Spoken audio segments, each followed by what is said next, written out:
ओम साई राम। पुणे में रहने वाले सौ पुष्पा प्रभाकर देव इनका अनुभव उनके ही शब्द में सुना रहे हैं। सौ देव ने कहा, मेरा ये सही अनुभव 1981 का है। मेरे माता पिता हर साल औदुंबर, गाणगापुर, नरसोबावाड़ी ऐसे दत्त स्थान पर 8 दिन जाकर सेवा के लिए रहते थे। वहाँ रहकर गुरुचरित्र पारायण, महापूजा करते थे। वही संस्कार हम बहनों पर हुए हैं।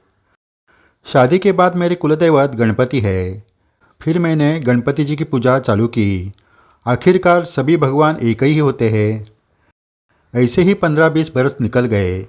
बाद में मेरे पड़ोस में रहने वाले महिला से मुझे साईं बाबा के बारे में मालूम हुआ। वो 1980 में शिरडी गई थी। तब मेरे लिए उसने श्री साईं बाबा का फ़ोटो लाया। उसमें साईं बाबा ने लाल रंग का वस्त्र पहना था। मैंने बाबा की पूजा चालू की। उसके बाद मुझे साईं बाबा के ऐसे अनुभव आने लगे कि मेरी बाबा पर श्रद्धा बढ़ती गई। साईं बाबा का फ़ोटो जब मेरे घर में आया तो मेरा नया घर बन गया। नया घर होने के कारण घर का सब फर्नीचर नया आ गया। मेरे पति की आर्थिक स्थिति अच्छी हुई और उन्होंने मुझे नए गहने खरीद कर दिए। ये सब बाबा का फ़ोटो घर में आने के बाद हुआ। लेकिन उसके बाद मुझे एक ऐसा अनुभव आया, वो सुनकर आप भी चौंक जाएंगे। मैं तो उसे साक्षात्कार कहती हूँ।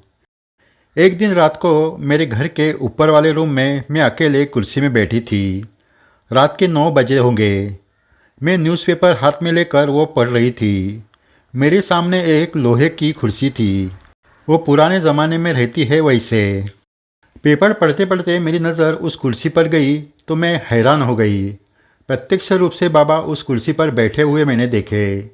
वो सपना नहीं था तो प्रत्यक्ष दर्शन था। मुझे विश्वास नहीं हो रहा था।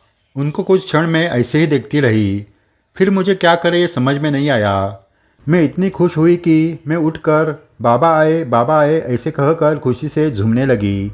बाबा शांत बैठे थे। मैंने अपने बच्चों को ज़ोर ज़ोर से बुलाया, अरे जल्दी ऊपर आओ, बाबा आए हैं, साईं बाबा आए हैं। लेकिन कोई ऊपर नहीं आया। मैं बाबा के पास गई और कहा, बाबा मुझे ऊदी दे दो। फिर बाबा ने मुस्कुराते हुए मेरे हाथ में ऊदी दी।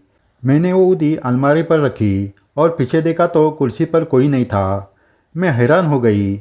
अभी अभी सामने बैठे हुए बाबा कहाँ गए? मन में आया कि मुझे भ्रम तो नहीं हुआ। फिर मैंने अलमारी पर देखा तो वहाँ ऊदी रखी हुई थी। इसका मतलब बाबा प्रत्यक्ष रूप से आकर उन्होंने ऊदी दी थी। लेकिन इस दौरान मैं उनके चरण छू नहीं पाई। इसका मुझे दुख हुआ। बाबा इसे अचानक प्रत्यक्ष रूप में आकर ऊदी देने क्यों आए थे, इसका अनुभव मुझे आने वाले दिनों में आया। थोड़ी देर बाद मेरे पति ऊपर आए तो उनको यह अनुभव बताया और उनके माथे पर वो ऊदी लगाई। बाद में सबको ऊदी दे दी। अगले 8 दिनों के बाद मेरे पति को दिल का दौरा पड़ा। वो बेहोश हो गए। उनको हमने तुरंत ही अस्पताल में दाखिल कर दिया। मैंने बाबा ने दी हुई ऊदी उनके तकिए के पास रखी। लेकिन डॉक्टर ने पति की हालत गंभीर है इसलिए कुछ नहीं कह सकते ऐसे कहा। हम सब डर गए। लेकिन मन में विश्वास था कि 8 दिन पहले ही बाबा ने ऊदी देकर गए थे। उनको मेरे पति पर यह संकट आने वाला था ये मालूम होगा, इसलिए उन्होंने मुझे ऊदी दी थी। मेरी श्रद्धा काम कर गई। दूसरे दिन मेरे पति होश में आ गए। तबीयत में सुधार हुआ। डॉक्टर ने उनका चेकअप किया तो वो भी हैरान हो गए। मैं मन ही मन समझ गई कि ये बाबा की ही लीला है। इस संकट से लड़ने के लिए बाबा ने दया करके मेरे लिए कुछ क्षण प्रत्यक्ष देह धारण करके ऊदी दी थी। उसके बाद मेरे पति पूरी तरह ठीक हो गए। आज मेरे घर के सभी लोग बाबा के भक्त बन चुके हैं। सही भक्त हो, सौ देव का यह अनुभव हमें सीख देती है कि जीवन में जो भोगे उसे भुगतना ही है। लेकिन श्री साईं बाबा पर श्रद्धा रखी तो ऐसे संकट का सामना करना आसान हो जाता है। संकट का स्वरूप छोटा हो जाता है। इसलिए संकट से मत घबराइए। ज़्यादा से ज़्यादा साईं नाम जाप करिए।